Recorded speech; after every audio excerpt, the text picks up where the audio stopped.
नमस्कार, आप देख रहे हैं केडी न्यूज। केडी न्यूज में आपका स्वागत है। सुल्तानपुर जनपद से बड़ी खबर है। स्थानीय रेलवे स्टेशन पर खड़ी मनवर संगम में बोगी से निकलने लगा धुआं। यात्रियों में मची अफरा तफरी। सभी यात्री ट्रेन से नीचे उतरे। गाड़ी नंबर 14-232 बस्ती से प्रयागराज जा रही थी। इस पूरे मामले पर स्टेशन के सीनियर टेक्नीशियन असद अहमद ने मीडिया को जानकारी दी है।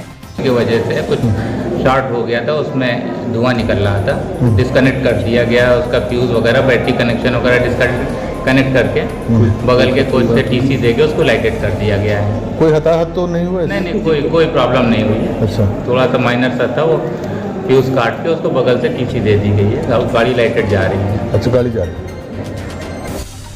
उनका कहना है कि बैटरी में शॉर्ट सर्किट के चलते धुआं आ रहा था। टेक्नीशियन की मदद से फ्यूज सही कर लाइन दे दी गई है और सब कुछ ठीक है, ट्रेन जा रही है। आइए सुनिए सीनियर टेक्नीशियन असद अहमद ने क्या जानकारी दी है। ये कौन सी ट्रेन है? ये मानवर संगम है। हाँ। ये इलाहाबाद के लिए जा रही है। अच्छा, तो ये कैसे क्या आग लगी? क्यों?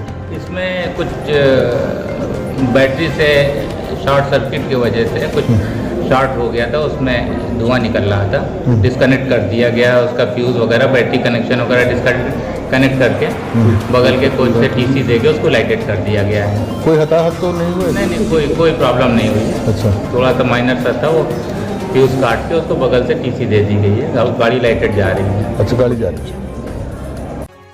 इस तरह की सनसनीखेज खबरों के लिए KD news UP YouTube channel को सब्सक्राइब करें।